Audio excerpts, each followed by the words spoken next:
আমি একাধিক জেনা করেছি, এখন আমার আল্লাহর কাছে ক্ষমা পাবো কি করলে? আল্লাহ তাআলা রহম করুক। অনেক ভাইরা আছেন বিভিন্ন পাপে লিপ্ত হওয়ার পর শয়তান তাদেরকে এত বেশি ভয় দেখায়, অতিরিক্ত ভয় দেখায়। ভয় যতটুকু আল্লাহকে পাওয়া দরকার তার চাইতে বেশি যদি পায় তাহলে বুঝতে হবে শয়তানে দেখাচ্ছে। ওটা কে দেখাচ্ছে? শয়তান দেখাচ্ছে। আপনি কোনো গুনাহে লিপ্ত হয়েছেন, যে কোনো গুনাহ, পৃথিবীতে এমন কোনো পাপ নাই যেটা মাপ চাইলে মাপ হয় না। এমন কোনো পাপ, এমনকি শিরকও নাই।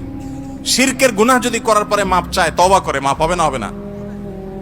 তওবা ছাড়া মারা গেলে মাফ করবেন, এটা ভিন্ন বিষয়, কিন্তু তওবা করলে সেটাও মাফ হবে। তাহলে বোঝা গেল জেনা ব্যভিচার হয়ে গেছে, অন্য কোনো অনাচার হয়ে গেছে, অবশ্যই মাফ করবেন আল্লাহ তাআলা। হ্যাঁ, মানুষের হক নষ্ট করেছেন, যুবক ভাইয়েরা 3-4 বন্ধু মিলে চা দোকানে চা খেতে বসেছেন, বাসে উঠেছেন, গায়ে জোর আছে, বাহুতে শক্তি আছে। আমি এই জন্য বলি, 4-5 যুবক ছেলে ফেলে যখন চার দোকানে বসে তখন ওই টিবয়কে ডাকার টোন কিন্তু পাল্টে যায়। একা একা গেলে বিড়ালের মতো বলে, মামা 1 কাপ চা হবে?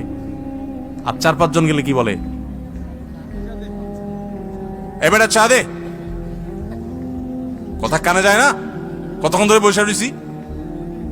কারণ আশপাশে বন্ধু বান্ধব চা আছে, শুনলে একটু ভাব আসছে, তাই না?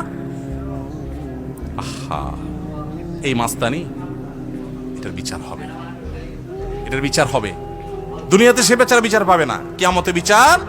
বুড়া বলে আপনি হাজী সাহেব হয়ে গেলেন, মাগার ওই যৌবনকালে যে মাস্তানি করে আসছেন, গুন্ডামি করে আসছেন, তার বিচার আল্লাহ করবে না। So be careful. এই যৌবনকে পাগলামি করে নষ্ট করবেন না, ঠিক আছে তো? ইনশাআল্লাহ যে কোনো অন্যায় করে আল্লাহ কাছে মাফ চাইলে মাফ করবেন, কিন্তু মানুষকে ওই যে ধাক্কা দিয়েছেন, গালি দিয়েছেন, অধিকার নষ্ট করেছেন, হক মেরেছেন, এগুলো কিন্তু আল্লাহ মাফ করবেন না। সাবধান। এই জন্য নবী করিম সাল্লাল্লাহু আলাইহি ওয়াসাল্লাম বলেছেন, সেদিন আসার আগে মাফ চেয়ে নাও, যেদিন কেউ কাউকে ছাড় দিবে না, কেউ কাউকে ছাড় দিবে না। গালি দিয়েছেন, রিকশাওয়ালা ভাড়া দেন নাই, চুন থেকে নুন খসছে, কথা থেকে কথা বাড়ছে, তর্ক হয়ে গেছে, যা বেটা দিলাম না, কি করতে পারবি কর, চলে আসছেন।